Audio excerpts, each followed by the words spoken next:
Howdy, howdy, meeps. How's it going? Rigaroga here. Are you there? Are you there? Are you there? Are you there? Are you there? Let's check out this game. It's free to play, but it looked interesting. I don't really know anything about this, but by gum, we're gonna check this thing out. We're gonna look at it, and we're gonna think about it, and we're gonna play it. By gum. Now, it's odd to me because it seems so. This is actually it's part of the endless universe, whatever that means. So I want to go to this credits and I want to actually click on this. Beyond Horatio, the endless universe comprises 4 games that span millennia. Discover these games on Steam. Join the endless community. Follow us. Bask in Horatio memes on Discord. Increment our view counts on YouTube. Check out our glorious streams on Twitch. Boy, yes, everyone should catch glorious streams on Twitch and increment view counts on YouTube. I heartily endorse this message. Okay. So I don't exactly know what the other games in the Endless Universe are, but apparently there are others. Let's see.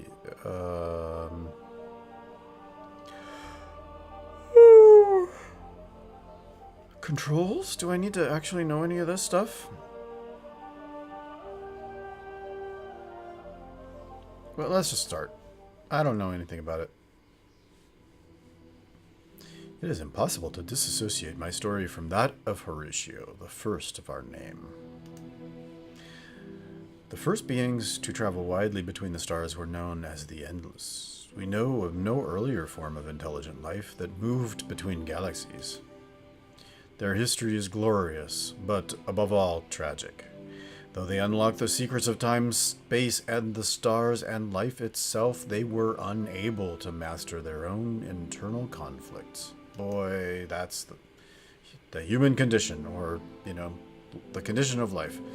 What remains now of the Endless are strange, disjointed traces in the forms of seeds, of observatories, of experiments, of cities and worlds, and perhaps, though not all of this is clear or verifiable, in the forms of other peoples. Many star-faring civilizations have since risen to the fore. Some have fallen as well. Events in recent history have led to an explosion in the number of players on the galactic scene. One of these, undoubtedly a major one, is Horatio. Once upon a time, Horatio was just a man, a simple trillionaire,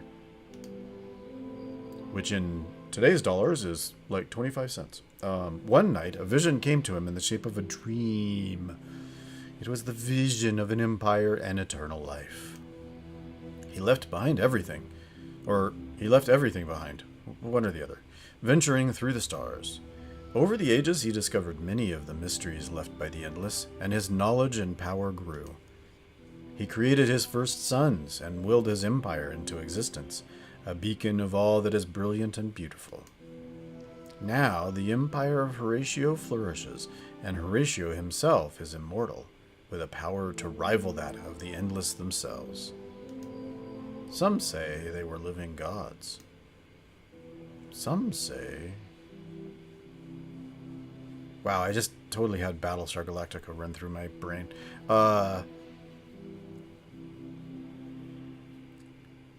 They're dead. Sorry, God, I'm still thinking about Battlestar Galactica.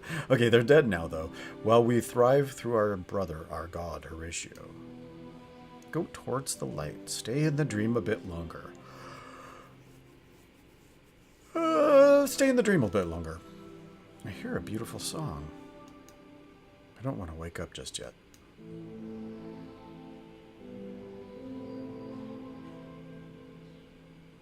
Go towards the light. I think I hear someone.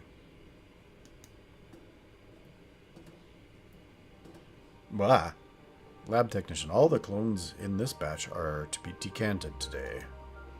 I know this is earlier than the original schedule planned for, but the schedule didn't plan for 2 patrol squads in the heartland of the Empire to go missing within a month. Just follow my lead and procedure will be fine. If you do well today, you might be promoted to junior lab technician earlier than expected. This would be amazing, sir. Don't interrupt. Most of the process is automated, but contrarily to some of the clone hatching sequences you've seen in class, the final steps are still done by hand. There are procedures for which a computer cannot be trusted, and you have to rely on steady Horatio judgment. Back to our specimens. You will handle clone burrs A through L. I'll do the other row. Pick one and get to work. Can you hear me? One moment I'm asleep and the next I'm alive. My eyes struggle to adjust to the brightness of the room. It slowly comes into focus. There's a man in a white and blue uniform bent over me, with a bald, elongated head and a look of concern on his face. Hello? Ah, you're awake. Great. I have a couple of questions for you. He shows the small holopad he's holding in my face. It's very bright, and I recoil slightly, groaning something. He starts flipping through the pages when the other voice calls out. Come over here, please, I need your help. The man looks for a place to put down the holopad, then realizes his outfit doesn't have pockets big enough to accommodate it. Turgus F07, I'm talking to you. Get moving. Yes, sir, coming. He looks down at me and ends up putting the tablet down next to me. I'll be back. He trots away and out of sight. I struggle to prop myself up on one elbow so I can keep watching him. He stops at a platform some distance away on which lies a naked man. Another uniformed man is standing nearby, looking at a side panel next to the platform. All 3 of them look exactly alike. Brothers? How can I help, sir? The uniformed man points to the naked form in front of him. This clone is faulty. The lights are on, but it seems nobody's home. I try to make sense of all this. Excuse me, yawn. These people are clones of one another. What do you mean, sir? Well, it's obvious, isn't it? He can hear us, but he can't respond. Something must have gone wrong during the process. On the outside, he's fine, but his motor and educational imprinting is flawed. The result is this useless hulk. What good is it being beautiful if you can't make everyone proud? The cloning vats are near perfect, but every once in a while some other part of the pipeline produces a disgusting abnormality. Let's take care of him and chalk him up as a total loss. What do you need me to do? Simple. Take his legs. The man called Turgus F07 grabs the unmoving clone by the ankles and looks at the other clone. The latter has passed his hand under the clone's arms and pulls him off the platform with a grunt. We'll put the body in the recycling chute. This way we get the nutrients back. Think of it as a way of contributing. Both of them tug and pull haphazardly, and before long, they're panting. We can't afford to show weakness at this time, or ever. Everything and everyone is perfect and beautiful in Horatio's empire. It's a kindness we're doing to him when you think about it. I watch as they come nearer and realize that there are about a dozen other men on the platforms. All of them are in various states of laying down or sitting up, looking at the grotesque scene with mild interest. Every single one of them is a carbon copy of this trio in front of us. Us? I catch my reflection in a surface and suddenly I realize I too am one of them. A clone of them. A Horatio. It's a good thing we caught this now so we can fix it before the ceremony. Our records need to be perfect. Otherwise, we'll end up in a backwater station decanting only he knows what. This is a small blessing, really. For you and me, I mean. For him, not so much. The trio passes in front of me, and for a moment, my eyes lock into those of the faulty clone. Far from being dead inside, I can see fear radiating from him. He knows he's going to be killed off because he's imperfect. I sit up and try to figure out what these tests are about. I don't want to follow this guy into the recycling chute. Every time I think about what a memory test entails, I come up with a blank. I think that's the issue right there. My body's functional. I can understand what people are saying and think, but there's nothing of the memory implants they mentioned. I'm a blank slate. Prop him up while I open the chute. Gotta do something about this. I turn around and look at the clone next to me, who is gazing about with an air of studied detachment. Our eyes lock, and his expression shifts to a scowl. I haven't done anything to deserve it, although I've been fidgeting on my platform. What are you looking at, substrate? I rummage for a good comeback. All of these guys seem to hold perfection in very high regard. I know what'll shut him right up. You're ugly. Or, I'm just wondering whose clone you are. Surely you can't be one of us.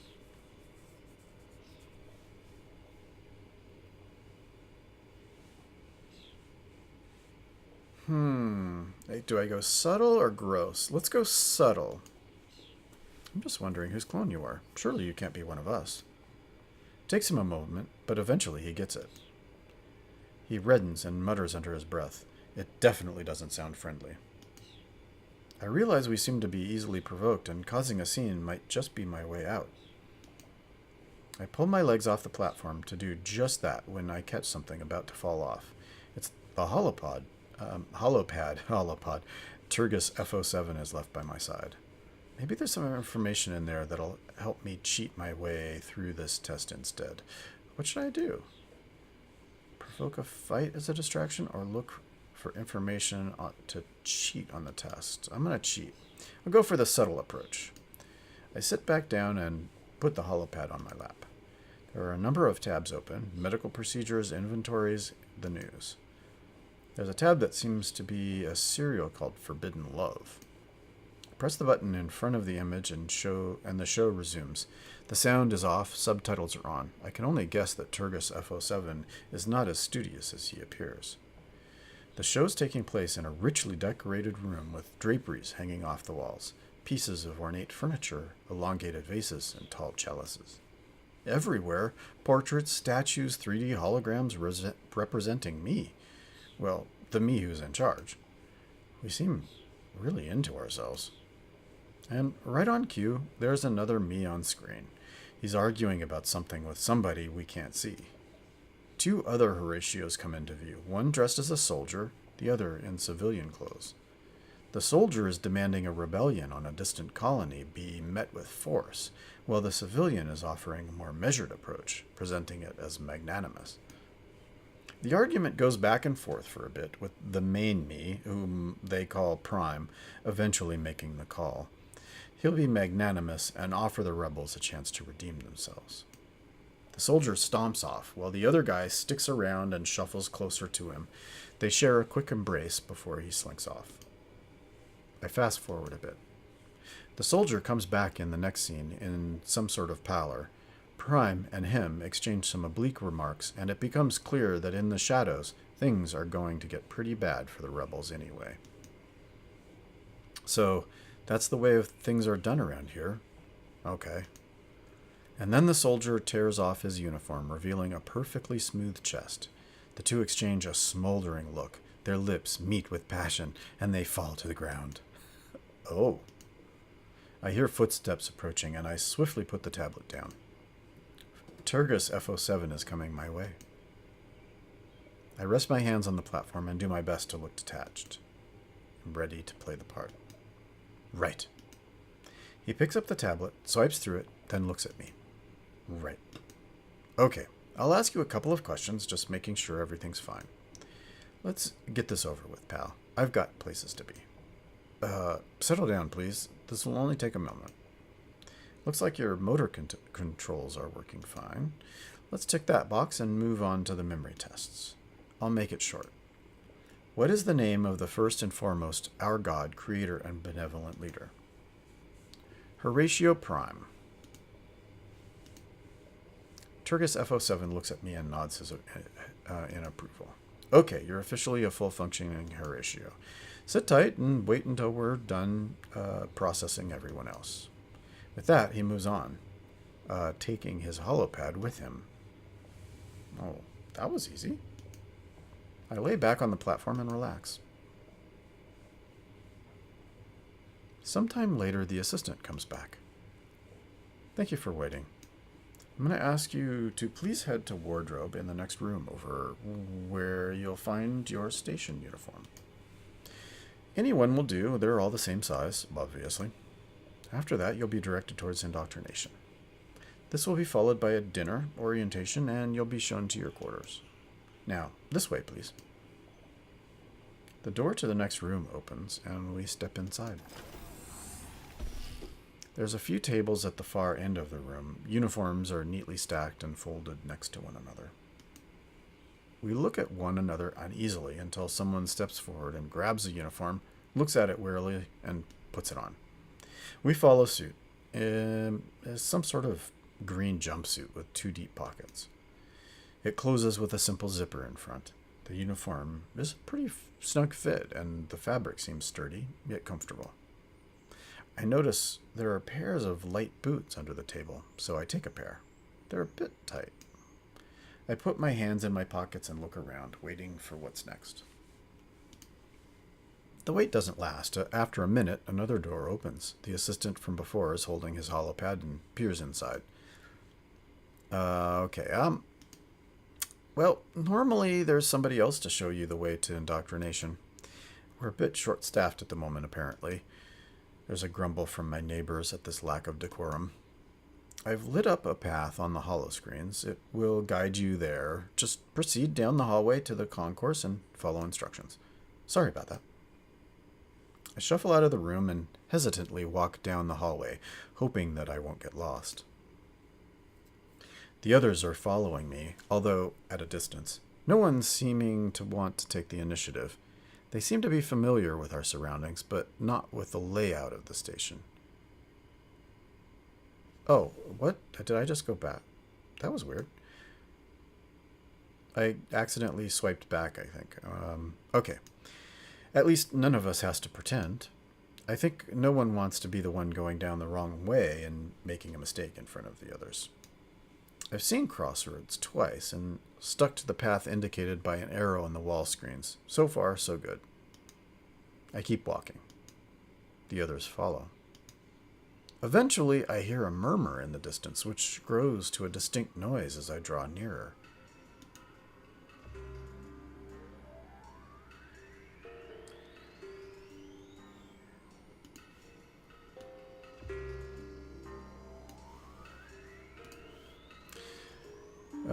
I see some bright lights in the distance, and a much more colorful environment. I step out onto a plaza, a cathedral of green and gold. There are columns and glass everywhere, with manicured trees and shrubs in every corner, and overhead, an immense glass canopy. This must be the concourse. There are lots of other people here, all wearing the same jumpsuits as we are. Probably fresh new clones, just like us. Even my jaded brethren around me are all murmuring along among themselves in tones of wonder and amazement, as if talking out loud might make the wonders fade away. This way, please. The voice cuts through the noise effortlessly, and in a moment the conversations go quiet. A Horatio has appeared on an immense holoscreen, inviting us to move along. There are more holo projections in the hallways leading to... what was it? Indoctrination? That sounds unpleasant. Nonetheless, I follow the crowd. We meander through the corridors for a couple of minutes before we reach our destination. This is a huge room covered in rich materials, from the deep carpeting in the middle of the room to the paneled walls. There are long rows of wide, comfortable-looking seats, all facing a wall covered with an immense holoscreen. Low columns form arcades and run along the walls of the room. It's beautiful. A Horatio in a red suit is standing with arms crossed on a low podium in front of the holoscreen. He has a look of studied annoyance on his face. Once all of us are inside the room, he speaks up. May I have your attention, please? The crowd falls silent. His voice carries across the room, and even from somewhere near the entrance, I can easily hear him. Please take a seat. Go all the way through the row. Just don't just hog the center seats. You'll hear me fine from the sides as well. There's a bit of a rush forward from the new clones to do exactly the opposite of that. Soon enough, a cluster of Horatios are sitting in the prime seats and preventing the rest of the file from moving along. For his sake. Go around the audience and find a seat from the other side and occupy the back and side seats if necessary. I position myself carefully in a spot at the back. I'd rather watch what's happening and do my best to blend in. The Horatio in the red outfit seems about to continue when another moves in from the shadowy arcades to the side of the room and climbs the steps to the podium. His feet echo softly on the green marble tiles. The red Horatio closes his mouth and deflates a bit. The other one is moving pretty slowly, and from the envious looks of my closest neighbors, I can only imagine that it's on purpose. He dismisses Red with a casual gesture of the hand and a smile. Red Horatio leaves the stand. With a grin, the second Horatio turns to us, his cape flowing in an empathetic demonstration that he's here and demands our attention. When he speaks, his inflections are slightly different. I surmise that he probably spends a lot of time public speaking. Thank you, second-rate Master Sergeant XB12. That'll be all. To each and every me, welcome to Kappa Station, finest in the cluster. Your memory imprints do not cover the last couple of decades, since the last backup was distributed among clothing facilities in this quadrant. Therefore, a lot of the information you know, and the things you know, may be outdated. This is a crash course in what has happened while you were sleeping. Let's start with the most important thing, etiquette with regards to my person. You may address me as third-rank esteemed Grand Headmaster Radshai Eternus PO2. In settings that only comprise initiate level and above station personnel, you may simply call me Grand Headmaster or Master Eternus PO2. In public, you will always address me as your likeness. Provided that the honorifics have been properly given and received, in a small setting, you may subsequently call me Sir. Pauses for a second. Now that this is covered, let us move on to secondary topics. First, your own identity. It is with a great pleasure that I deem you all initiates. More specifically, your name shall be First Level Initiate Megras, since this is your facility of origin, and then your chosen name, along with your decanting birth and batch number.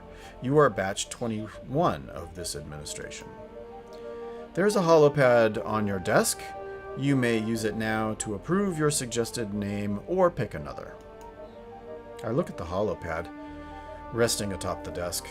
The screen reads, First Level Initiate Megras, Place Holdus F21. Is that... Do I really want to be called by that name? I guess Place Holdus F21 is my name now. I'm sure I can find something better.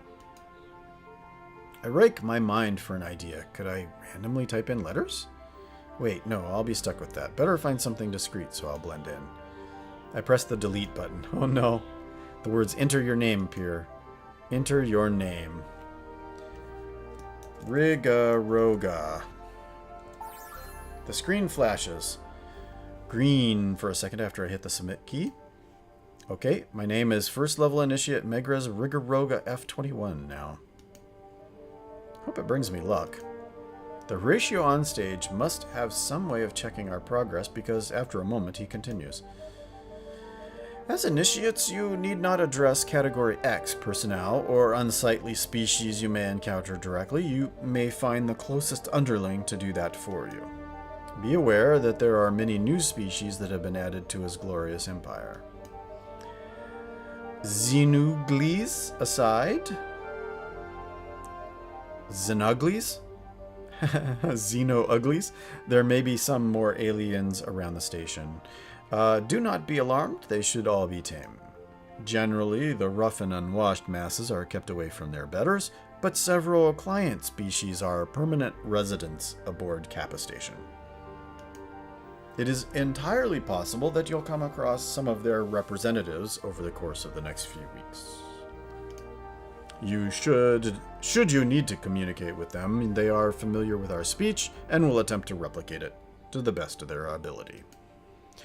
Most of the new species we have encountered have proven to be just as disappointing as we expected. He smirks. He flicks his wrist and pulls his belt buckle free. With a wave, the buckle lights up, revealing a small holopad. Fancy. Now, for a brief overview of what has happened in the last decades. Relationships with the so-called fledgling United Empire remain very cold. Representatives from their young leader, a male human called Zelovus, have refused vassalage under the auspicious leadership of Horatio himself. Similarly, they have repelled violently several attempts at claiming outer planets for our empire. Proceed with caution. Relationships with the robotic insectoid hive known as the Cravers are still at an all-time low. They have eaten the last dozen envoys, as well as the ships they came on. The colony of Heka was deemed lost after we had to vitrify the surface of the year, in the year 10191 after him. Their strength will make a great addition to the Empire, but at this time we are not pursuing efforts any further. Similarly, we are currently not in speaking terms with the Sophon Republic. The diminutive know-it-alls have recently jumped the gun and seized the system of Ingress, and... Wait, this happened centuries ago. He flicks through several screens on his holo screen in rapid succession. All this information is completely out of date. Who messed with the geopolitics database? I am surrounded by complete idiots, I swear. Never mind this. He turns off the holo screen, sighs, and then continues. I guess I will be doing this from memory. It might be a bit patchy, something that your own memories will definitely encounter too once you start living in your body for a while. Something to do with having millennia of memories of him. Moving on, you might be wondering why so many of you are being decanted at this time, and for what purpose. This station is home to Horatio Academy, where the best and brightest of his siblings come from all across the Empire for further education.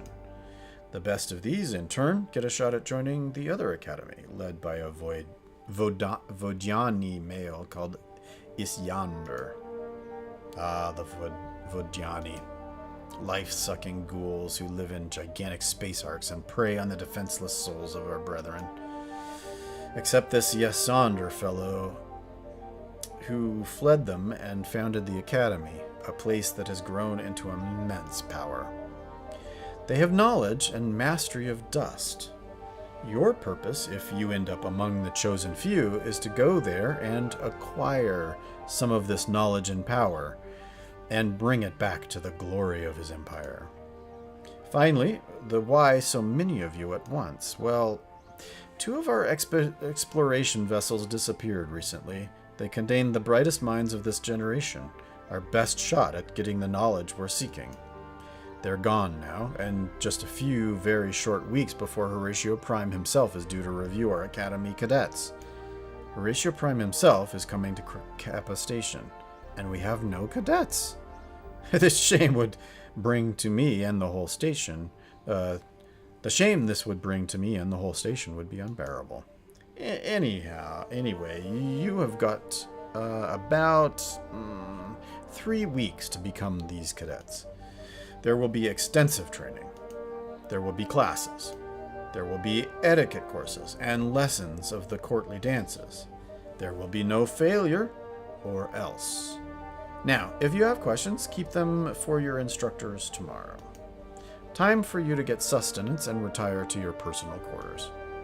He turns away and walks away the same way he came, under the arcades and out of sight. This Eternus PO2 guy is something else. What a jackass. Guess that's how people are like around here. He has a certain allure. I guess that's how people are around here. If I understand him correctly, I have 3 weeks to not only pass for a normal Horatio, but to become an outstanding specimen, worthy of sending on to steal secrets from a powerful alien entity. Gotcha. People have already started getting up when the other one comes back. Master Sergeant something, I believe. Attention, please. You are now going to be provided with dinner. Follow me to the mess hall. Without waiting, he turns around, walks down the podium, and off into the direction opposite the one we came. My brethren and I quickly follow. Finally, we get there. Compared to the concourse and the room we were just in, this is a rather drab place. Somehow halfway between a spaceport and a hospital. It doesn't look like a place to enjoy dinner as much as a place to eat, a place to feed oneself. Some of my, classmates are already in line, and a few have already sat down to eat something I can't quite identify yet. I've decided to say classmates, since I can't settle on whether we should be feeling any kinship towards one another. It does feel strange to hear brethren every other sentence. I guess calling us cadet might be getting ahead of myself yet. The headmaster's speech did really help normalize the situation, really. Someone bumps into me and I realize I'm holding up the crowd. I get in line.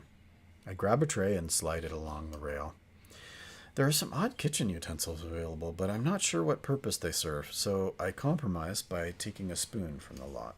Upon closer inspection, I realize it's a spork. The future looks amazing. I look up at the people serving us. They're all Horatios, too, wearing some sort of jumpsuit and looking pretty upset to be here. One hands me a bowl of something I don't quite recognize, serving me a mean look at the same time. I'm surprised at the direct eye contact, and before I know it, I'm saying, hello, thank you? The Horatio lunch person is as surprised as I am and frowns before saying back, hello, enjoy your food. I've never before seen anyone be so begrudging in saying thank you. You were just born. But then again, I've not seen many people. There we go. Okay. Take it easy, friend. I shuffle along and look at the contents of my bowl. It's slop. Definitely slop. I don't know what it's made of or what animal it came from. Oh well, at least it seems hot. I grab some water and a piece of bread. No dessert options. Princely. I look around for a place to sit next to someone, hoping for a bit of, well, any kind of interaction. I sit down next to a bored-looking classmate, but after a few overtures and encouraging smiles, I give up. Every me's a bit on edge, and at the other tables, it looks like people are focusing on the contents of their tray. The slop proves to taste just as awful as it looks. Once I'm done pushing about the last bits of food left, I stand up and go put my tray back where I've seen others do so. A fair bunch of people have left already, and looking at their trays, it seems like I'm not the only one for whom enjoyment of our dinner was minimal. Off to the side, there's a guard ticking people off a long list and sending them down a hallway. It's that master sergeant dude again, I think. Some of us, it seems, have different face markings and uniforms, although I'm not sure what their meanings are. We lock eyes, and he barks up. "What's your name, first level initiate?" I enunciate clearly. "I am Rigaroga F21, first level initiate Megrez Rigaroga F21. He searches for a few moments, then finds it. "Ah, yes, Rigaroga F21. Your living quarters are in section B8, level 9, hallway 47, door 32. It's down this way. Just follow the signs. You can't miss it. And if you do, you'll figure it out eventually." I look the way he's pointing at, a nondescript hallway off to the side, leading away from the concourse. I look back at the guard, but he's turned his attention to someone else. Hesitantly, I set out to find door 32. My footsteps echo softly down long, empty hallways. It takes me some time to realize I don't see anyone else, although I sometimes hear voices echoing from afar. Eventually, I find my way to level 9, hallway 47. It's an even quieter area of the station, which is saying something.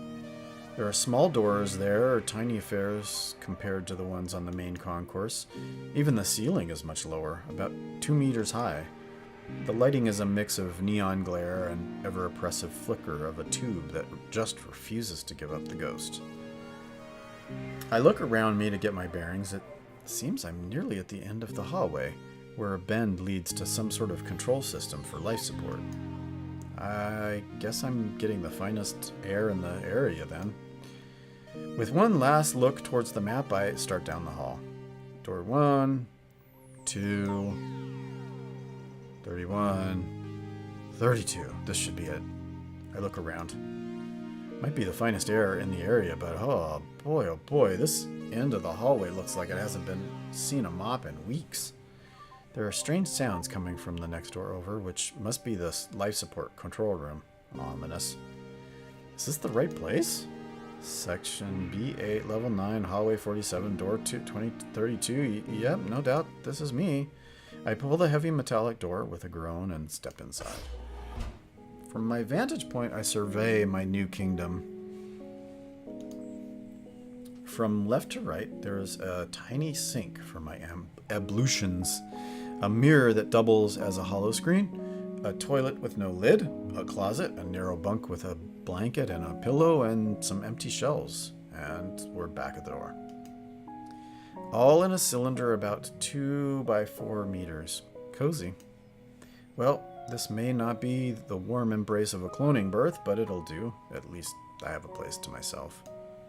I pull the door closed behind me. There's a distracting buzzing coming from an overhead fan. The finest air, huh? I sit down on the bed and look about. It's a bit too hot in here now that the door is closed. There are actual physical controls in a panel by the entrance, so I turn the temperature down a notch. The buzzing increases to a screech. Is something scraping on metal? There's no way I can sleep with this thing on. I turn the knob back up to its original level, and the metal screech subsides. Ugh, screw it. That'll do it for tonight. I plop myself down on the bed, turn off the light, and pull the blanket over my head. There's a sinister rumble in my belly. That doesn't bode well.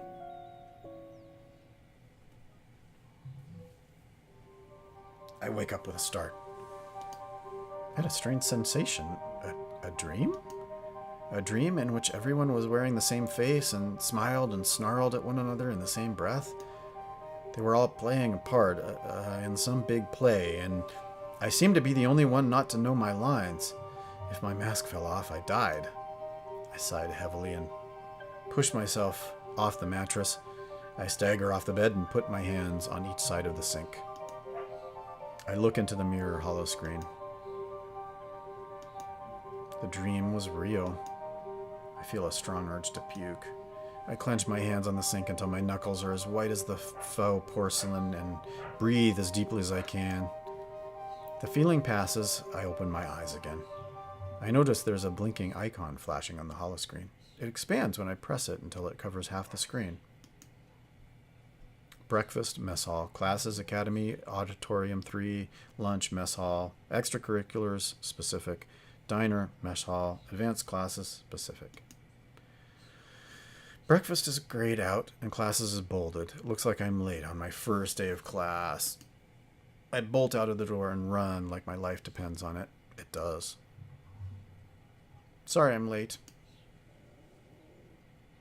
Grand Headmaster.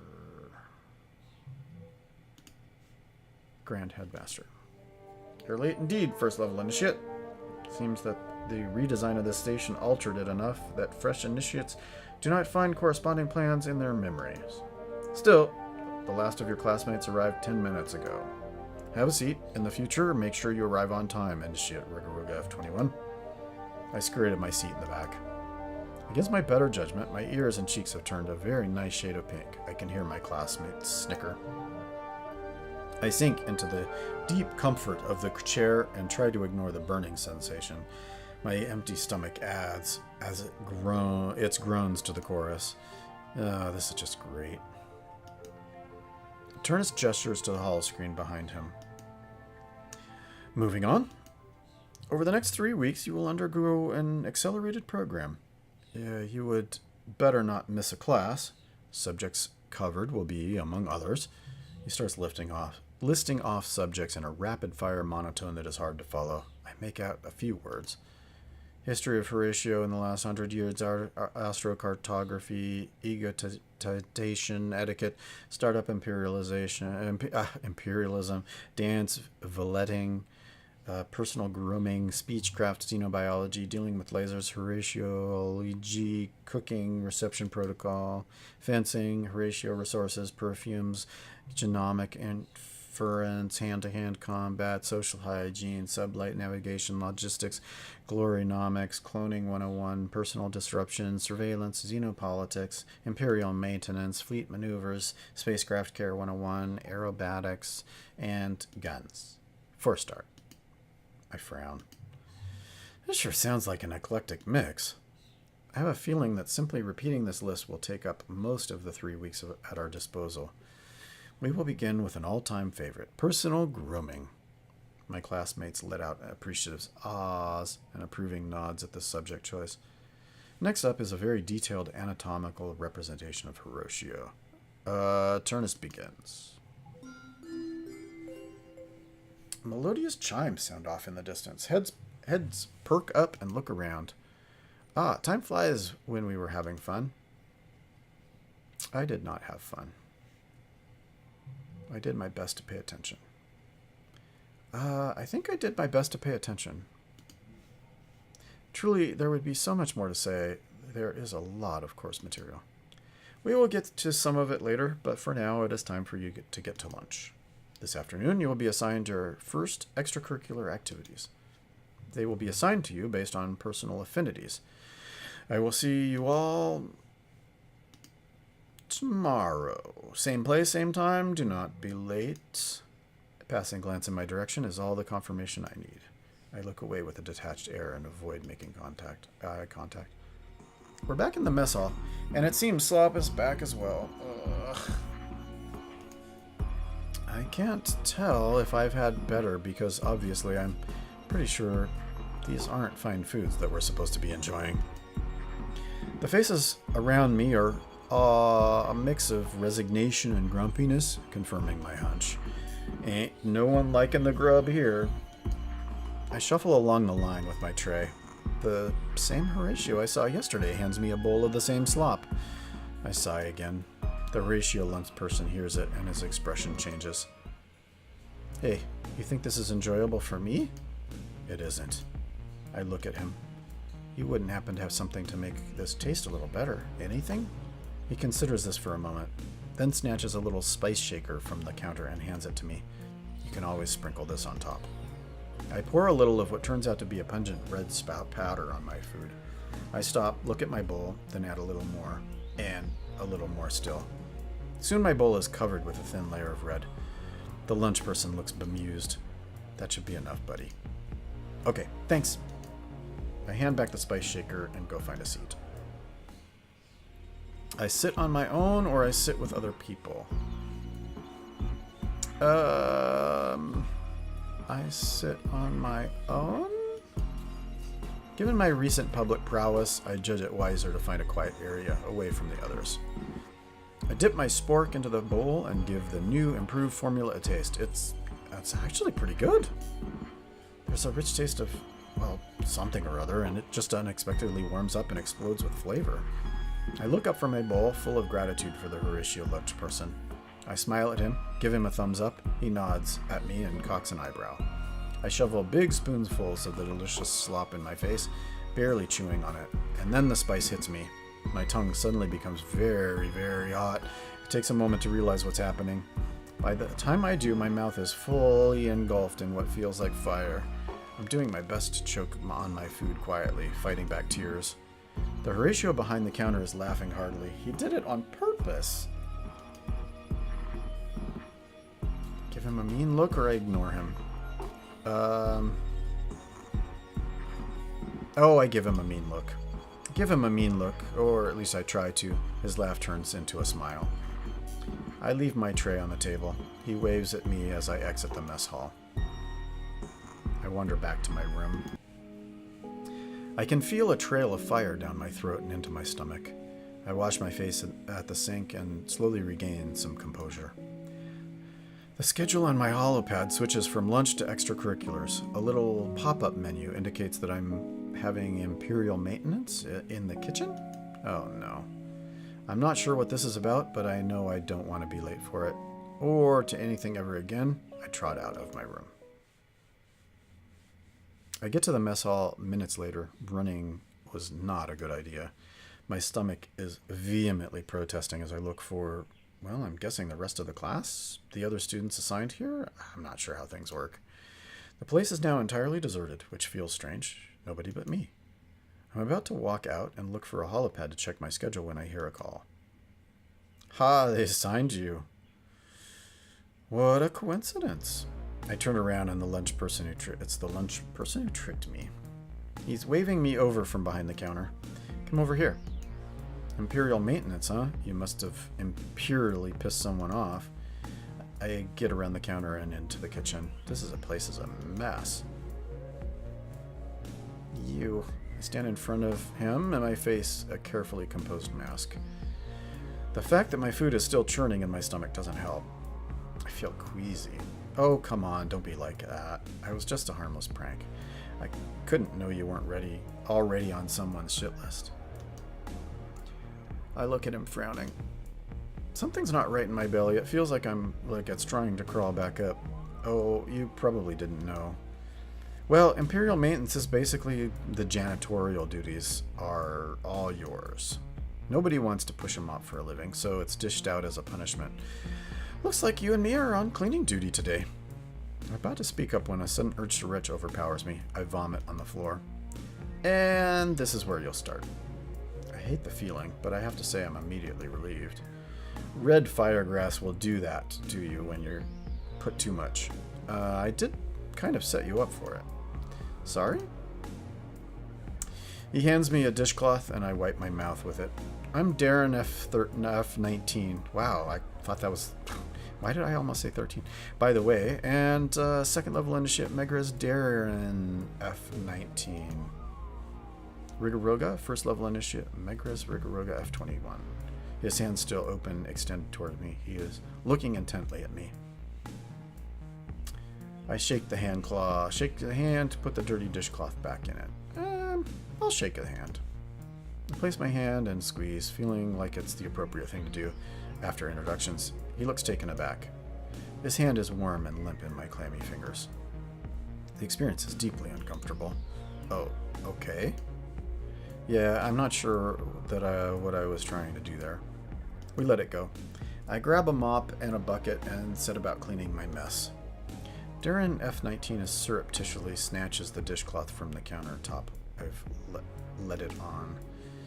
He does his best to look like he's cleaning, but after a couple glances at him, it is clear he's just puttering about. From time to time, he looks back at how I'm getting on. Once I'm more or less done, he turns to me. Yep, I think we're pretty much done here. What do you think? What do you mean? Well, I don't know about you, but I've got places to be.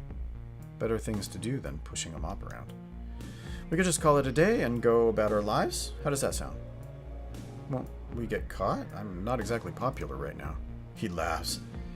Having had this laugh directed at me just minutes ago, I'm not sure how to take it. Right, you're on the shit list. Let me show you how things work around here. He walks up to a wall-mounted holopad and starts typing around, flicking windows open until he finds what he's looking for. There, see? Imperial Maintenance Kitchen. Our names? That's basically the low-level schedule. Well, if you put your hand on the biometric scanner here and then click on Edit, you can, you can just remove us from this extracurricular my smooth ass. I have to admit that I'm impressed. And that really works? I gotta tell you something. Something you may not have realized yet? The security features are here to protect the Empire from its indesirables. They're not exactly geared to protect it from insiders who might have different inclinations. He turns to me. So what do you say? Are we done here? I consider my options. Yes, we're done here. You know what? I'm not sure what I'm supposed to be learning here, but you said it. I'm not going to stay here and push a mop around. Right on. He presses a few buttons on the holopad and a moment later turns back to me. Our work here is done. Let's go. He moves to leave and I follow. I notice he's still carrying the dishcloth with him, which I do find pretty gross. This should buy us a couple hours. Nobody will check in on us because he leans in conspiratorially. They all think they've got better things to do, too. We exit the same way we came in, through the mess hall. Darren F-19 is walking a couple of steps ahead of me, and seeing as I personally don't have any destination in mind, I'm tagging along. He notices, stops, and turns around. Listen, friend, I've got places to go, people to be. Let's keep this casual, shall we? Oh. By the time I've processed that I was being dismissed, he has rounded the corner of the hallway and disappeared. I go explore on my own. I decide that, well, if he's got things to do, I'll just have to find my own fun. I start walking in another direction aimlessly for sure, as I have no idea where most of these hallways lead. Nonetheless, I try to maintain the arrogant outward attitude of every me. After a few minutes of aimless wandering, my steps take me back to the concourse. It is almost empty compared to the first time I saw it. Still, the murmurs of distant conversation, the echoing footsteps, the light filtering from outside, all of it contributes to giving the place an air of reverence. I try not to gawk as I walk around.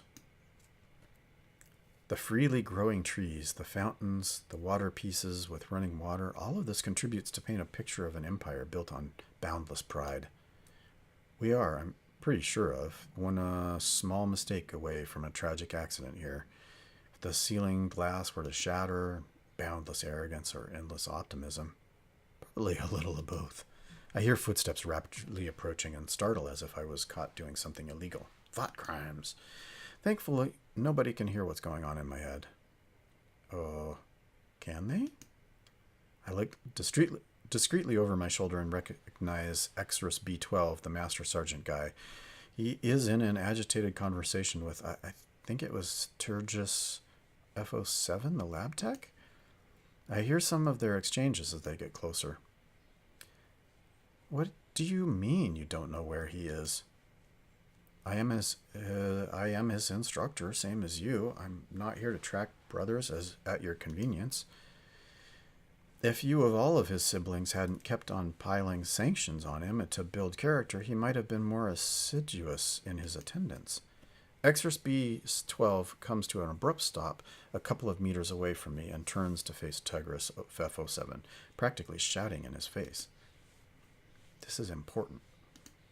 Well, I'm sorry I can't help you. Not only is this not my expertise, but I've got prior engagements. I don't get it. It's blowing ships up and showing Eternus PO2 your worth. He was lucky to be selected for fleet maneuvers in the first place. Who wouldn't jump at a chance? Looks like he wouldn't. Extro B12 stomps off down the hallway. Turgis FO7 turns around and, in a dignified, rigid posture, he mutters in the general direction of the Master Sergeant. I'm almost late for my picnic now. Now, where's the greenhouse? Ah, this way. He walks away at a leisurely pace. Fleet maneuvers? That sounds like an advanced class. It could be a way to blow things up, take pressure off, or a way to try and fit in, show what I'm worth. On the other hand, a picnic? What do I want to do? Let's blow things up and have some fun. I need to show what I'm made of. Fleet maneuvers it is.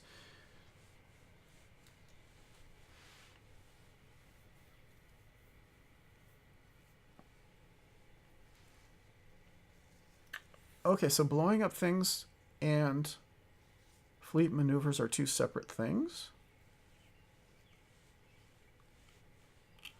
Let's go back.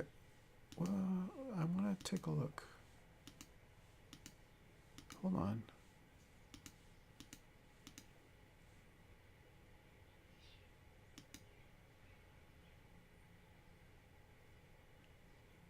Yeah, see, it sounds like those are the same thing.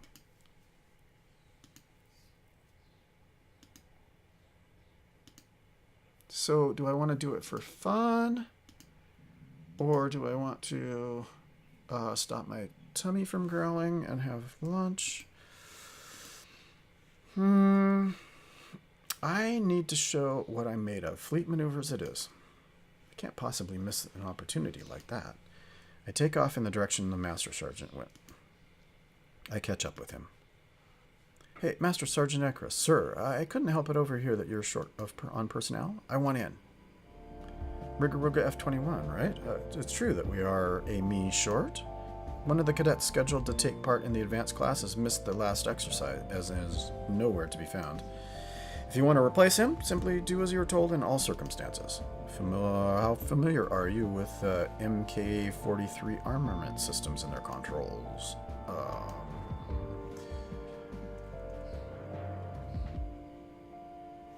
Not at all? Do I want to be honest? I'm going to be honest. Not at all. Not at all. Oh, that's right. This model only came out a few years ago. Your memory imprinting dates back from before that. For that matter, so does mine. Most of us are Megras made, capacitation decanted. Anyway, it's fine. It is a lot like the rest of the Mark 40 series, or MK40 series. You'll figure it out. He starts walking again and I follow. Before long, we get to a small door leading to the command deck of a battleship. Nice! Extro B12 notices my gaping in awe and chuckles. Impressive, huh? Yes, I suppose you wouldn't have seen a hollow room before. The technology is pretty new. This one here reproduces all manners of spaceship decks for training purposes. It was commissioned roughly a decade ago after the Invictus Fleet incident. Live exercises were deemed too costly by the administration. Officially, this is Hollow Training Room 15 for deckside fleet maneuvers, but we've taken to call it simply the Battle Bridge. Let's get in. Your classmates are already here. Battle Bridge? Got it. He steps inside, ducking a little to get through the door, a regular-sized frame with a couple cross-stitching hollow lines tracing the shape of a hatch. It appears wholly unnecessary, but I'm guessing it is a habit from having served on real ships. I follow suit and duck through the door. I'm not sure why I did that, but maybe it made me look more professional. Master Eternus PO2 steps out from behind a huge console. Look what the star tide washed in.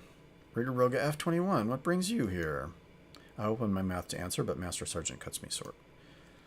Grand Headmaster, the cadet offered to replace Darien F19, who is nowhere to be found and hasn't answered any summons. What a disappointment. Yet you believe this one will prove as talented with weapon systems, but more assiduous? Extro B12 looks at me before turning back to face Eternus PO2. I have full confidence in any brother from the Megras batch. It sure beats having to man that station myself, anyway. Not the resounding endorsement I was hoping for, but it'll do. Make sure he does not do anything stupid. Oh. Master Sergeant directs me towards a gigantic battle station with a wide seat and a whole array of panels, commands, and knobs. This is your station. Please be seated. The new headrest feels nice, huh? MK43 series has moved controls around a bit, so the weapon systems have shifted somewhat. Point defense guns are now on your left, with laser and beam triggers in the middle. Missiles have been simplified compared to what you know, so it really is point and shoot now with this stick controller. What's this panel? This is the boarding pod control. They're not part of the doctrine right now, so you won't need to use them. Too much reticence among the crew to endanger one's face in close-quarter battle. They're not even manned. Got it. Any questions? I'm good. Excellent. Let's get started. He straightens up and turns towards Eternus. We're ready to start, sir. Excellent. Load simulation Kobayashi Safan. Extras B12 gives Eternus BO2 a sideline look. Are you sure they're ready, sir? You heard me. Let's get started. Sit rep. Voices rise from across the room. Communications ready. Damage control ready. Engineering ready. Fleet command ready. Navigation ready.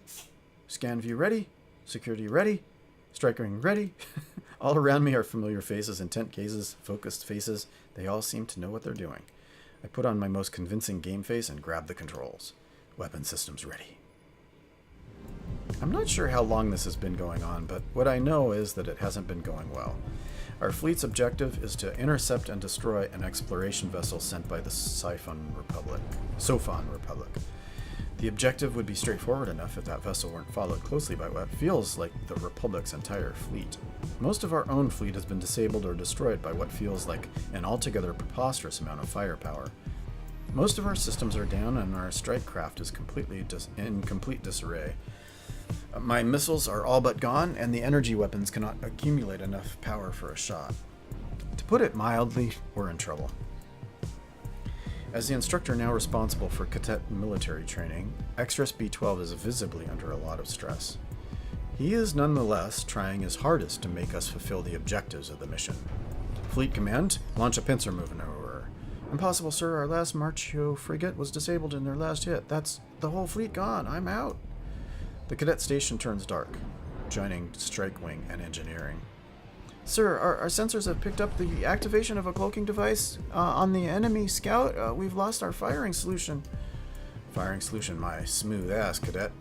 Our tubes are empty. Our guns are cold. This is a firing problem we're having. He shoots me a grim look. I've been a little trigger happy with the missiles, sure. I hit my targets and I can't be faulted for shooting at the opposition. I'm pretty sure I'm the only reason we're still afloat. The lights flicker and a low rumble shakes the room. That's another directed, sir. Shields are down. Damage control goes dark. I think the Master Sergeant is about to call it when I have an idea. An idea so crazy it might just work. We're doomed anyway, might as well try it. An idea so crazy it just might work. Been thinking about it for, well, maybe all of 30 seconds, but I think there's a chance. I switch on the internal communicator. Weapon systems security. Get your Marines into the boarding pods. Stat. What? There's no time to explain. Send every me who can hold a rifle now. Roger that. I hear the cadet relay the order and watch as on my console as the boarding pods start coming online and filling up. Weapon systems to navigation, plot a course that will allow the direct firing of the pods at the enemy ship. Why are you doing that? They're not the target. I know. Do as you're told. We're not trying to capture their ship. We're not trying to capture their ship. Dude, I need to be confident. I know. Do as you're told. I know. Do as you're told. Extras B12 backs me up. Follow his lead. I sure hope you know what you're doing. Look at me. I'm the captain now. Bearing 335, weapon systems. Your firing solution is coming up. I look at my console. I have 6 boarding pods full of Marines, too precious to be willing to carry a gun in normal circumstances, and I'm about to fire them straight at the enemy carrier. I smash the launch button, and the boarding pods blast off the side of the ship. I open a line to the Marines inside. Listen up, brothers. It's my understanding that the troops aboard the Sophon flagship are tiny nerds that are a full 2 heads shorter than you. They cannot reach the face, even the hunchbacks among your lot, so don't worry about getting them scratched. Heads up high, may his force be with you. I watch anxiously as the pods reach the point defense line of the enemy carrier. A pod explodes in a shower of sparks, then another. But 4 of them get through and smash into the hull. I hear combat chatter on the comms. Marines, head to the bridge. This is no time for caution. Give it all you've got.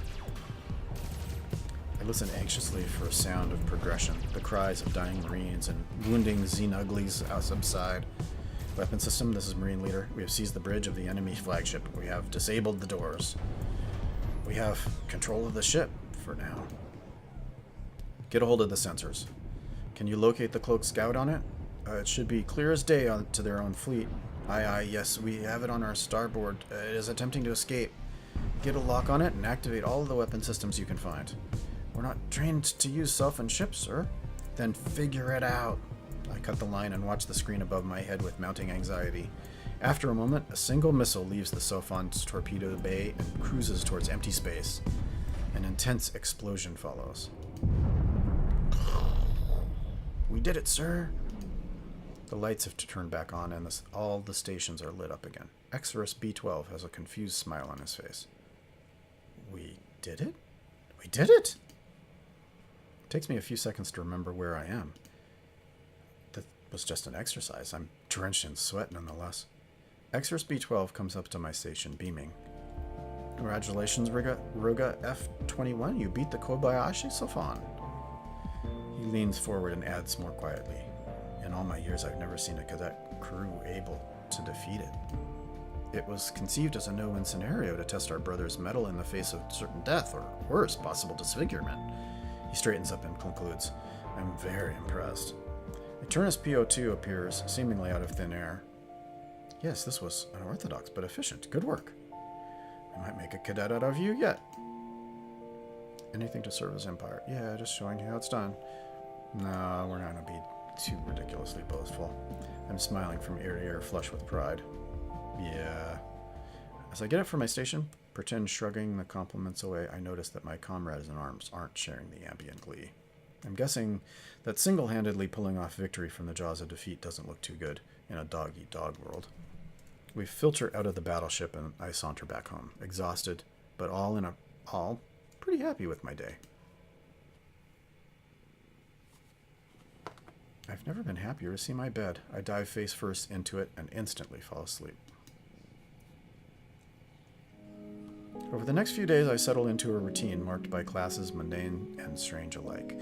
I'm going to go ahead and save it there. We just completed a interesting scenario, and I want to thank you for hanging out with me and watching, and I will see you next time.